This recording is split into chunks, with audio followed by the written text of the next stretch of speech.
सवाल मुझे पैदा करने हैं। आज हमारे यहाँ पे हम प्राकृतिक खेती, यौगिक खेती, जैविक खेती, अलग अलग शब्दों में उसका बात करते हैं, लेकिन बहुत कम खेडूत कर पाते हैं। अब इसका कारण जो मैं समझा हूँ कि हर एक को कहीं ना कहीं एक अनुभव आया है कि ये बदलाव करने से हमारा उत्पादन कम होता है। बराबर है? इसीलिए डरते हैं ना। सब लोग चाहते हैं कि जैविक खेती करें, लेकिन सर उत्पादन का क्या, ये एक बहुत बड़ा सवाल है। एक जो मैं अभी पिछले 3-4 वर्षों से प्रैक्टिस कर रहा हूँ कि जैसे हम प्राकृतिक खेती के जो सिद्धांत है उसको यदि मॉडर्न बायोटेक्नोलॉजी, जिसको हम कहते हैं जैविक साइंस, उसके साथ यदि बदला जाए, उसको साथ में मिलाया जाए, तो जो स्टेटमेंट आप मेरे से सुन रहे हैं वो ज़रा ध्यान से सुनिए कि अब आप लोग पहले ही फसल में, मैंने क्या शब्द यूज़ किया, पहले ही फसल में केमिकल से जैविक और 100% जैविक ज़्यादा मुनाफा करके भी कर पाएंगे। आज तक मेरे ख्याल से ये आपने कभी सुना नहीं होगा। ये अभी हो रहा है और ये हो सकता है। अब इसके पीछे क्या क्या है, तो बदलाव करना पड़ेगा खेती की पद्धतियों में, और ये बदलाव के पीछे में क्या चीज़ें हैं वो समझना पड़ेगा। आप जैविक के ऊपर पोषण के लिए एक बदलाव चाहते हैं, बराबर है? सब लोग चाहते हैं ना, ऐसा कोई है कि जो नहीं चाहता? सब लोग चाहते हैं। तो ये जीवों को खिलाने के लिए जो जैविक खाद चाहिए वो आप ठीक से डाल रहे हैं क्या, ये सवाल आपको पूछना पड़ेगा। आपकी हालत कैसी है आज कि आपने उसको गाड़ी दे दिया, घोड़ा दे दिया, सब दे दिया, ट्रैक्टर दे दिया, केमिकल के खाद दे दिया, लेकिन जो सबसे बढ़िया जैविक खाद है, जो गोबर खाद है, वो अच्छा पचा के हर फसल में, हर खेत में, हर बीघे में नहीं डाला। आज अपने आप को इमेजिन करो कि भाई मुझे यदि हफ्ते से हफ्ते खाना मिले, संडे के संडे, तो मेरा हालत क्या होगा। यही हालत आपके खेत में हो रही है। तो पहला प्रिंसिपल ये समझना है कि हमको यदि जैविक खेती करना है तो हर फसल में, हर बीघे में हमको कुछ ना कुछ जैविक खाद हमारे जैविक शक्ति को खिलाना है। दूसरा, मैं आपके गांव में आ जाऊं और कहूं कि सर मैं तो हिटलर हूं, आप लोग अपने खेतों में यूरिया का पानी पिलाते हो, डीएपी का पानी पिलाते हो, पोटैश का पानी पिलाते हो, दवाइयाँ छिड़कते हो, सब करते ना। चलो कल से आपको भी यूरिया का पानी पीना पड़े, डीएपी का पानी पीना पड़े, पोटैश का पानी पीना पड़े। और यदि मैं अगले साल आपके गांव में आया, कितने लोग मिलेंगे? कोई नहीं मिलेगा। यही चीज आप अपने खेतों में कर रहे हैं।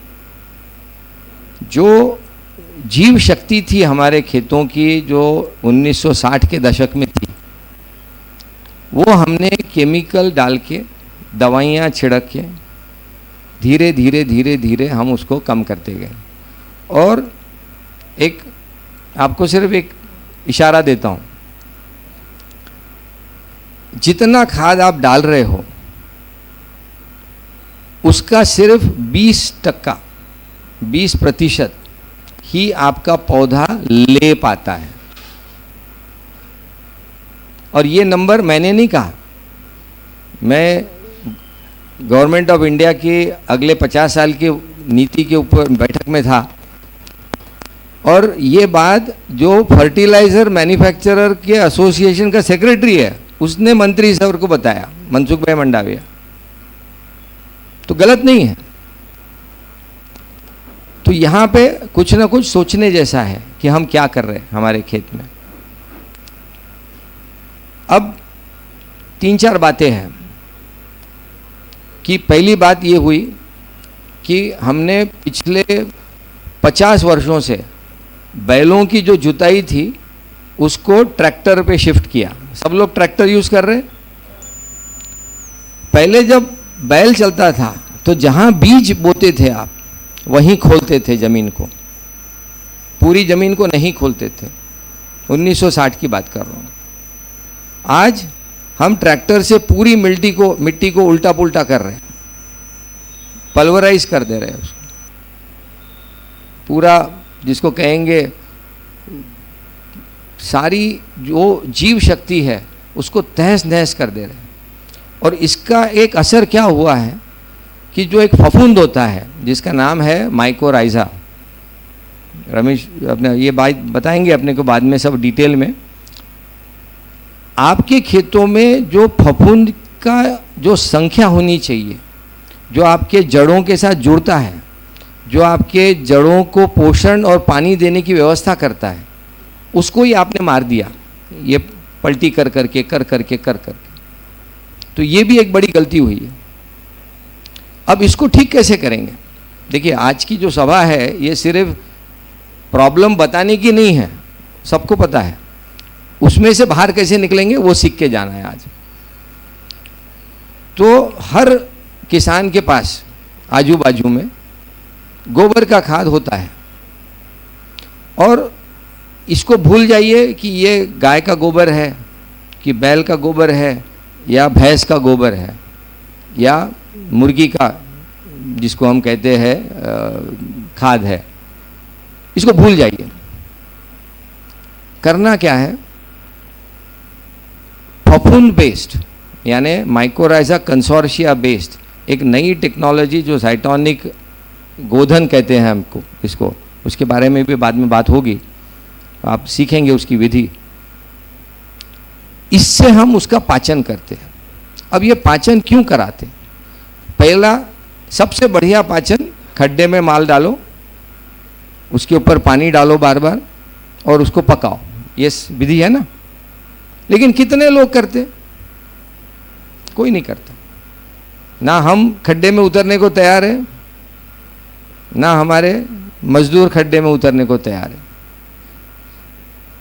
इसलिए हम क्या करते हैं? जमीन पर रख देते हैं, गंदा बांस वाला, ढेले वाला, आधा कच्चा, ऐसा हमारा खाद हम खेत में जाके डाल के आते हैं। और एक एक बीघे में 2-2, 3-3 ट्रॉली, मतलब 5-6 टन गोबर खाद हर एक जन डालने की कोशिश करता है, क्योंकि फैला ही नहीं सकता। ये प्रॉब्लम नंबर 1। दूसरा, आधा कच्चा होता है तो उसमें गुणवत्ता भी कम होती है, पकाया हुआ नहीं होता तो गुणवत्ता कम होती है। तो ये जो नया संशोधन लाया गया है, ये यदि आप लोगों ने करके देखा, इसमें ना आपको बार बार पलटना है, ना बार बार पानी डालना है, और 30 से 45 दिन में आपका खाद बिल्कुल वर्मी कंपोस्ट जैसा हो जाएगा। भुरभुरा, काला, जैविक शक्ति पर्टिकुलरली फफूंद की, माइकोराइजा की, उससे भरपूर शक्ति आपके खेत में आ जाएगी। और डालना कितना है? सिर्फ आधी ट्रॉली। अब यदि आधी ट्रॉली में आपका खाद जो बढ़िया है, जो फफूंद की शक्ति अच्छी ले आएगा, इसमें यदि काम हो जाता है, अब हर खेत को 5 साल रुकना नहीं पड़ेगा। हर फसल में, हर खेत में हम अच्छा जैविक खाद दे पाएंगे, जिसका कारण से अब हमारे जीव शक्ति को अच्छा भोजन मिलेगा। ये बात सबके समझ में आ गई? कोई प्रॉब्लम नहीं है ना? तो हमने गोबर खाद को 8 गुना, कितना मैं बोल रहा हूं, 8 गुना फैलाने की ताकत, जैविक ताकत, ह्यूमस की ताकत, इतनी उसके अंदर सिर्फ 30 से 45 दिन में भर दी। और ये आपको करना ही पड़ेगा। यदि ये आपने नहीं किया तो आप जैविक शक्ति के तरफ, जैविक खेती के तरफ बदल ही नहीं पाएंगे। करके देखो, इसके अनुभव है बहुत लोगों के। दूसरी बात, ये जो पिछले 50 वर्षों का सिलसिला चला हमारा, यानी केमिकल डाले, खाद, केमिकल दवाइयाँ डाली, हमने जो मशीनों से हमारी खेतों की उलट पुलट की, इसकी वजह से हुआ क्या है? दो चीज़ हुई। एक तो जैसा अपन ने कहा जैविक शक्ति टूटी, लेकिन दूसरा हमारे इसमें जो कार्बन रहता है, ऑर्गेनिक कार्बन जिसको हम कहते हैं, उसकी मात्रा कम हो गई। वो ऑक्सीडाइज होके हवा में चला गया, CO2 बन के चला गया ऊपर। अब हुआ क्या इसकी वजह से? आज आप सब लोग महसूस कर रहे होंगे आपके खेतों में कि खेतों की मिट्टी कड़क हो गई है और दब गई है। ये सब लोग महसूस कर रहे हैं, सबके खेतों में कड़क हो गई है पहले से मिट्टी और दब भी गई है। अब मेरे को बताओ कि कड़क और दबी हुई मिट्टी में जड़ तंत्र का क्या होगा? छोटी होएगी कि बड़ी होएगी? मिट्टी कड़क है, दबी हुई है, तो जड़ तंत्र छोटा ही रहेगा, बराबर है ना? बड़ा हो ही नहीं सकता। यहां आपका प्रॉब्लम नंबर 2, जो उत्पादन टूटता है जैविक के ऊपर जाने से, वो यहीं टूटता है। क्योंकि आपने बॉटल तो निकाल दी, लेकिन उसके पेट को ठीक नहीं किया, मिट्टी को नरम भुरभुरा नहीं किया। और यहां पे आता है एक नया टेक्नोलॉजी का आविष्कार, जो मैं आपके साथ शेयर करता हूं। एक टेक्नोलॉजी है जिसको हम पॉलीमर बेस्ड टेक्नोलॉजी कहते हैं, ज़ाइटोनिक। ये हमारी कंपनी खुद बनाती है, पूरे दुनिया के अंदर पैटेंट है अपना, अब अपन एक्सपोर्ट भी करते हैं। ये करता क्या है? ये आपके खेतों में करोड़ों करोड़ों अब्जों पानी में घुल जाता है और ऐसे छोटे छोटे खंभे लग गए। ऐसा एक अपने आंखों के सामने दृश्य निर्माण करो कि मेरे खेतों में छोटे छोटे खंभे अब लग गए। तो इसका मतलब क्या है कि हवा का आवागमन अब बढ़ेगा। ये समझ में आ रहा है ना? और पानी का जो, जिसको हम संरक्षण कहते हैं, पानी का जो साठा कहते हैं, वो भी पानी पकड़ के रखने की ताकत भी बढ़ेगी। जब कोई मिट्टी फूल जाती है, नरम हो जाती है और भुरभुरी हो जाती है, तो सांस भी लेती है, पानी भी पकड़ के रखती है, तो हमारी जड़ों का जाल, सफ़ेद जड़ों का जाल अब बड़ा होगा। और ये जो माइक्रोराइजा जो जैविक खाद में से हमने लाया है, ये उसके साथ जुड़कर उसको घना भी कर देगा। देखिए, मैं 2 शब्द यूज कर रहा हूं, बड़ा और घना। जैसा एक बड़ा जंगल होता है लेकिन घना नहीं होता है, एक बड़ा जंगल भी होता है और घना भी होता है। तो ऐसे ही जड़ों का जो जाल है वो बड़ा भी होना चाहिए हमारे खेतों में और घना भी होना चाहिए। उसके लिए मिट्टी को नरम और भुरभुरा करना जरूरी है। दुनिया के अंदर ज़ाइटोनिक के अलावा कोई भी टेक्नोलॉजी नहीं है कि जो इसमें मदद करती है। और जैविक के तरफ यदि हमको जाना है तो हमारे खेतों में, जैसा मैंने इसका नाम दिया है प्रकल्प संजीवनी, तो लक्ष्मण जी जैसे मूर्छा में से बाहर आए तो ये नहीं कहे कि भाई चलो मैं तो अभी घर जा रहा हूँ, थोड़ा आराम करके आता हूँ, दूसरे मिनट लड़ने के लिए तैयार हो गए इंद्रजीत के साथ। ऐसे ही हमारे खेत को संजीवनी जैसा हमको जैविक शक्ति से जागरूक करना है।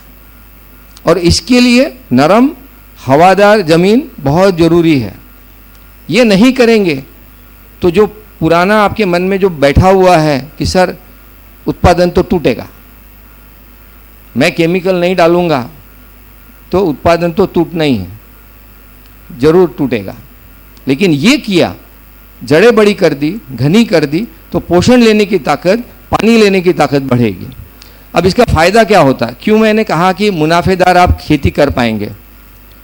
आप सब लोग खेती में जुड़े हुए हैं, कोई मेरे को इस बात का जवाब दे दे, सामने जो बैठे हैं, कि आपने यदि 100 बीज डाले, 1 महीने के बाद कितने पौधे आपके, कितने छोड़ आपके खेत में जिंदा रहेंगे?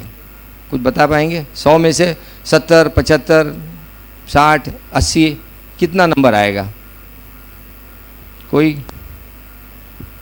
100 बीज डाले 1 महीने के बाद कितने छोड़ आपके खेत में जिंदा मिलते हैं? अंदाजे कोई नंबर? 60-70? ये नंबर ठीक लगता है? 70? 100 बीज डाले तो 70 छोड़ आपके खेत में रहेंगे। देखो यहीं पे आपका पहला नुकसान होता है। 30% जमीन आपकी खाली रह गई, 30% प्रॉफिट यहीं खत्म हो गया। यदि आपने नरम हवादार मिट्टी, भुरभुरी मिट्टी, पानी को संरक्षण करने की मिट्टी कर दी तो ये नंबर 95% हो जाता है।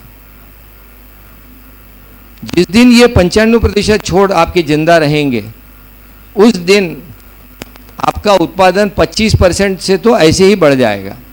ये सबके ध्यान में आती है बात?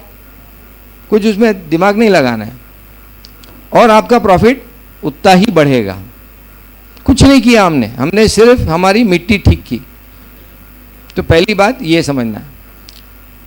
दूसरा क्या होता है कि कई जो जीव हैं, जैसे एनपीके कंसोर्शिया है, जैसे जिंक मोबिलाइजिंग है, जैसे तुम्हारे दूसरे भी कई माइक्रोराइजा जैसे है, इनको हमको अब जब खेत की मिट्टी को ठीक करना है तो इनको भी डालना पड़ेगा। तो हमने जो एक सारे किसान भाइयों के लिए एक जो सिंपल तरीका दिया है कि एक मिनी किट करके हम देते हैं आपको, गोबर के अच्छे पाचित खाद के अंदर मिलाओ, पूरे खेत में फैलाओ और आप देखेंगे कि आपकी खेत में अब अच्छे जीव जो नाइट्रोजन का सप्लाई करेंगे अमीनो एसिड के द्वारा, जो फास्फोरस को सॉल्युबलाइजिंग करेंगे, जो पोटेशियम को उपलब्ध कराएंगे और जो माइक्रो न्यूट्रिएंट को भी उपलब्ध कराएंगे, ऐसे सारे जीव उसमें डाले हुए हैं। इससे हमारे खेतों की जैविक ताकत भी बढ़ेगी, मिट्टी नरम भुरभुरी होंगी, जड़ों का क्षेत्र बढ़ेगा और आपके पौधे ज़्यादा जिंदा रहेंगे। यहाँ पे पहला बदलाव आता है।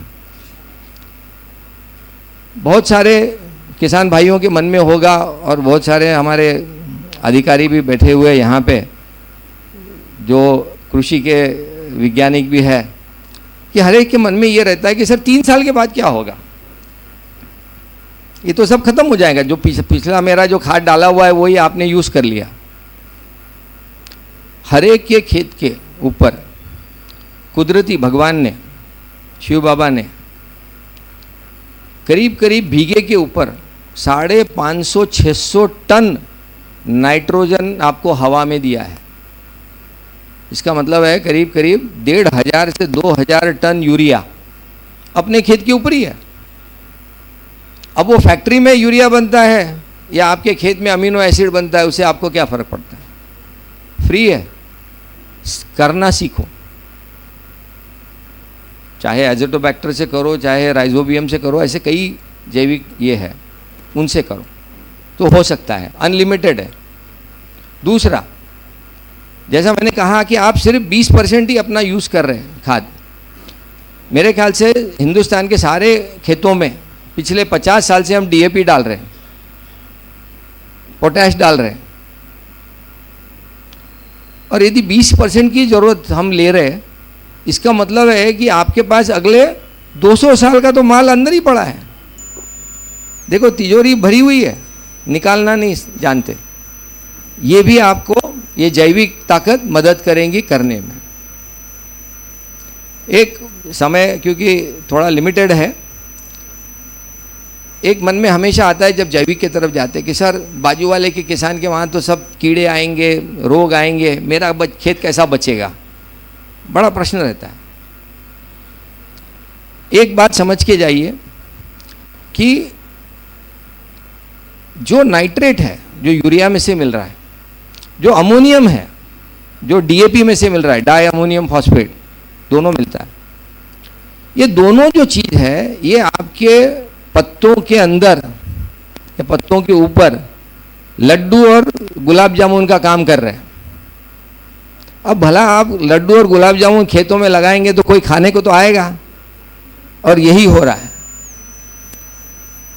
जिस दिन आपने ये केमिकल के रासायनिक पदार्थों का उपयोग खत्म किया, वो आना बंद कर देंगे। इसका एक प्रमाण बताता हूँ। जंगल में आपने कभी जाके दवाई मारी क्या? क्यों? क्योंकि जंगल में जाके कोई खाद भी नहीं डालता। खाद का और दवाई का एक और एक संबंध है, ये आपको आज सीख के जाना है। जितना ज्यादा खाद उतनी दवाई ज्यादा। आप याद करो अपने अनुभव। यूरिया डाला, चौथे दिन आपके इसमें आ जाता। कारण क्या है? नाइट्रेट आ गया। अब इसके पीछे की जो साइंस है वो समझा देता हूं एक बार। सारे जो जीवात है, सारे जो रोग करने वाले जो जीवात है, और या तो जो पत्ती खाने वाले जीवात है, ये खुद का जो प्रोटीन है, ये पत्तों का प्रोटीन पचा नहीं पाते। इनको नाइट्रेट और अमोनियम की जरूरत पड़ती है। तो जब तक आपके पत्तों में ये चीज नहीं रहेगी तो वो आपके पत्ते नहीं खाएंगे। यदि खाते तो सारे जंगल खाली हो जाते, सारे खेत खाली हो जाते। तो ये एक चीज सीख के जाने की है कि आप अपने खेतों में लड्डू और गुलाब जामुन आज से नहीं लगाना है, कम करना है। बराबर? तो ये दूसरा एक प्रिंसिपल आप समझे आज। तीसरी बात कि जितनी भी दवाइयां आप मारते हैं,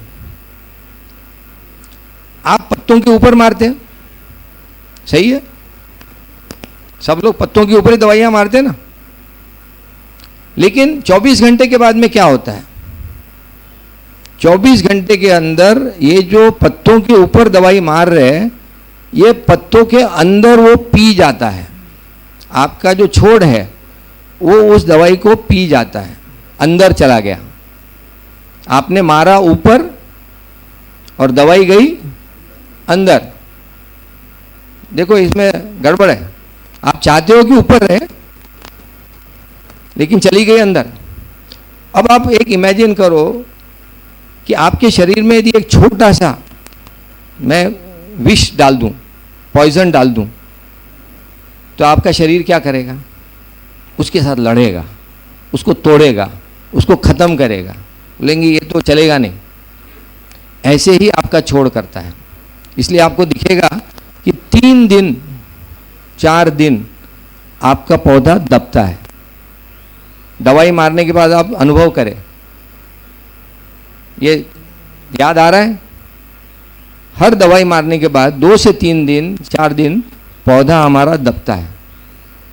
इसको बदलना पड़ेगा। और एक जैविक टेक्निक ऐसी लाई है कि जो दवाई को पकड़ के रखती है, यानी माइक्रो इनकैप्सुलेट करती है। तो सबसे बढ़िया दवाई कौन सी? नीम तेल।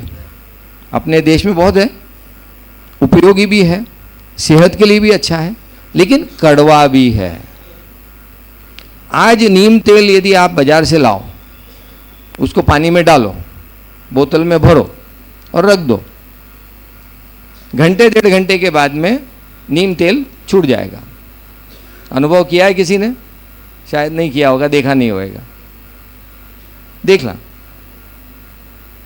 इसका मतलब है वो तेल ना फैला ना, और वो अंदर भी चला गया। करना क्या है कि यही नीम तेल को यदि हमारी पकड़ के रखने की ताकत हमने बढ़ा दी, समझो मैं आपको कहूं कि एक नीम का तेल ऐसा आपको दे दूं कि जो 7 दिन तक भी छूटे ना, आराम से फैले। अब सोचो, यदि आपके खेत का पत्ता 7 दिन तक कड़वा रह गया तो खाने के लिए आएगा? किसी को पसंद आएगा आपका खेत? आज के बाद में, आज जो आप सीख के जाएंगे वो ये सीख के जाइए कि हमको मारना नहीं है।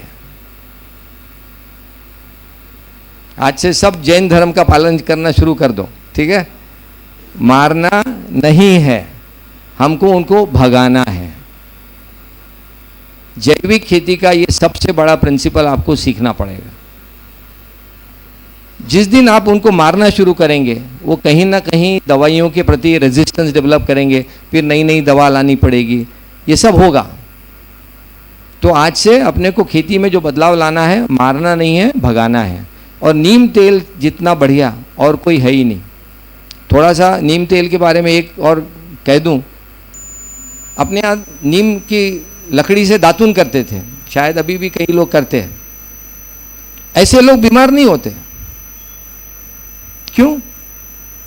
उस नीम तेल में ऐसा कुछ है कि जो आपकी प्रतिकार शक्ति, इम्यूनिटी जिसको अपन कहते हैं, वो बढ़ाता है। उसका फायदा लो। देखो ये सब चीजें जो मैं बता रहा हूं ना, ये आपको कुदरती इस देश ने दी है। 35 करोड़ जानवर है, 100 से 125 करोड़ टन गोबर खाद है, बढ़िया टेम्परेचर है, 250 दिन की धूप है, बर्फ भी नहीं आता, पानी भी 40 इंच बरसता है। इससे बढ़िया कुदरती जैविक खेती के लिए कोई भी देश में दुनिया में नहीं है। अब आपको बताता हूं कि एक आपके सबके सामने एक विचार रखता हूं, फिर बंद कर दूंगा बोलना, क्योंकि समय फिर हो जाएगा। ये पता नहीं कितना समय है।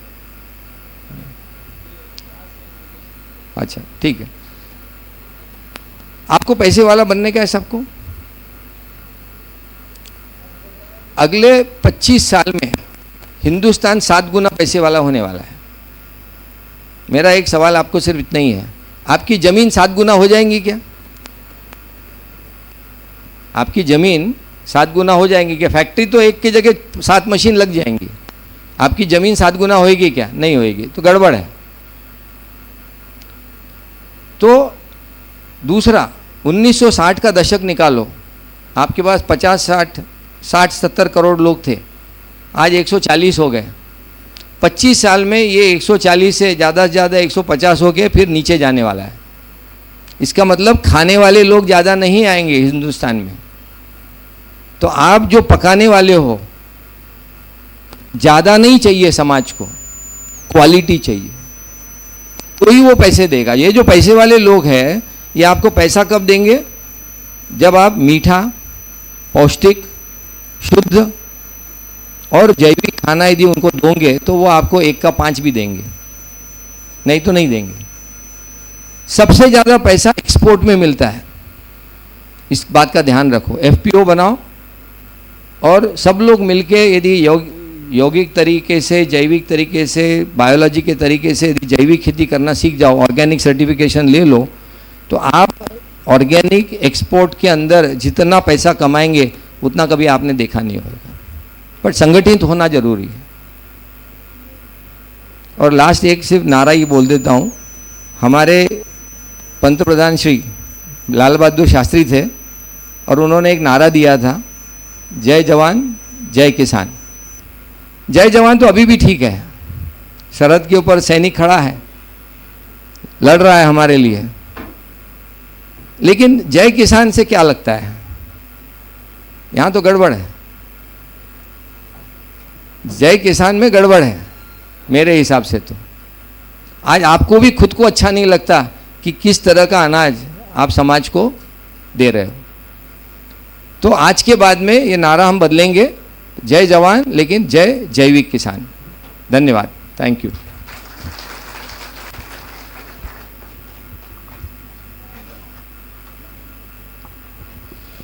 बहुत बहुत थैंक यू रंका साहब। आप सबको अच्छा लगा?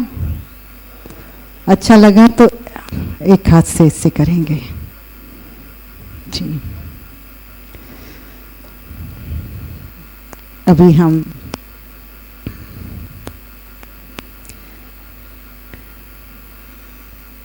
हमारे कलेक्टर साहब और डीडीओ साहब अच्छा आ गए। Thank you.